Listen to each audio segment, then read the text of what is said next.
اسلامی سال کا دوسرا مہینہ ماہ سفر شروع ہو چکا ہے، اور عام طور پر اس مہینے کے حوالے سے لوگوں میں یہ تاثر پایا جاتا ہے کہ ماہ سفر جو ہے یہ بلاؤں کے نازل ہونے کا مہینہ ہے۔ اس میں اللہ کی طرف سے آسمان سے آفتوں کا نزول ہوتا ہے، اور بہت سے لوگ اس ماہ میں کوئی کام کرنا مناسب نہیں سمجھتے۔ کوئی شادی بیاہ کی رسم ہو، کوئی رشتے جوڑنے کی بات ہو، کوئی مکان کا افتتاح ہو، کسی کاروبار کی ابتدا ہو، تو وہ اس کو منحوس سمجھتے ہیں اور خیال کرتے ہیں کہ جی یہ جو مہینہ ہے یہ ٹھیک نہیں ہے۔ میں عرض کروں گا کہ شرعاً تو اس کی کوئی حیثیت نہیں۔ یہ تو ٹھیک ہے کہ اسلام نے ہمیں جو مبارک ساعتیں ہیں ان کے بارے میں بتایا ہے کہ یہ ایام مبارک، یہ ساعتیں، یہ وقت مبارک، اس میں دعا مانگو زیادہ قبول ہوگی۔ لیکن مصیبتوں کے نزول اور آفتوں کے اترنے کے حوالے سے کوئی ایسی نشاندہی نہیں کی گئی۔ وہ اس لیے کہ جب ہمیں یہ بتایا گیا کہ یہ وقت جو ہے یہ مبارک ہے، اس میں دعا مانگو زیادہ قبول ہوگی،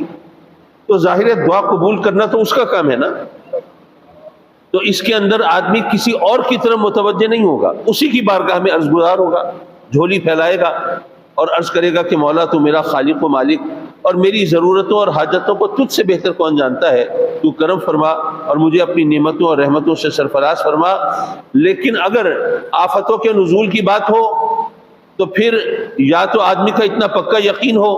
کہ ہاں جی آفتوں کے نزول کے لیے بھی بندہ صرف اور صرف رب کی طرف ہی متوجہ ہو، ورنہ جو ہمارا عمومی طریقہ ہے وہ ہم جانتے ہیں وہ کچھ اور ہے۔ وہ ہم کبھی کسی کے پاس بھاگتے ہیں، کبھی کسی کے پاس بھاگتے ہیں، اور سوچتے ہیں کہ نہیں جناب وہ اس کے پاس چلے جائیں، ذرا اس کی نگاہ کرم ہو جائے، فلاں ہو جائے۔ تو یہاں پر اگر آفتوں کے نزول کی بات اگر شرعاً متحقق ہوتی تو ایسی صورت میں غیر اللہ کی طرف لوگوں کی توجہات کا امکان زیادہ ہو جاتا۔ تو اس لیے یہ بات ذہن میں رکھیے کہ رحمتوں کے نزول کی بات تو اپنی جگہ پہ ہے، اور اللہ کی طرف سے یہ اس بات کا امکان کہ اس وقت میں، اس لمحے میں، اس ساعت میں دعا کرو گے وہ زیادہ قبول ہوگی، یہ تو ہمیں بتایا گیا ہے۔ جیسے کہ جمعے کے حوالے سے دو خطبوں کے درمیان جو وقت ہے اس کے حوالے سے بتایا گیا، جیسے آپ جانتے ہیں کہ ليلۃ القدر کے حوالے سے بتایا گیا،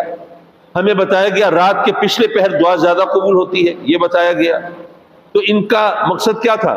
بس سیدھی سی بات ہے کہ جب رات کے پچھلے پہر کی دعا کی قبولیت کا آپ کو یقین ہو تو پھر آپ کو رات کو پچھلے پہر اٹھنا ہوگا نا،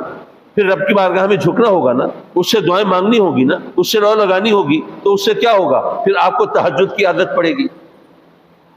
رات کے پچھلے پہر اٹھ کے جب آپ باوضو ہو کے رب کی بارگاہ میں سجدہ ریز ہوں گے اور اس سے دعائیں مانگیں گے اور اس سے رحمتوں کے طلبگار ہوں گے، اور یہ خیال ہوگا کہ اس میں آپ کی دعائیں زیادہ قبول ہو رہی ہیں، تو رفتہ رفتہ آپ تہجد کے عادی ہو جائیں گے۔ بھئی اٹھ تو رہے ہیں تو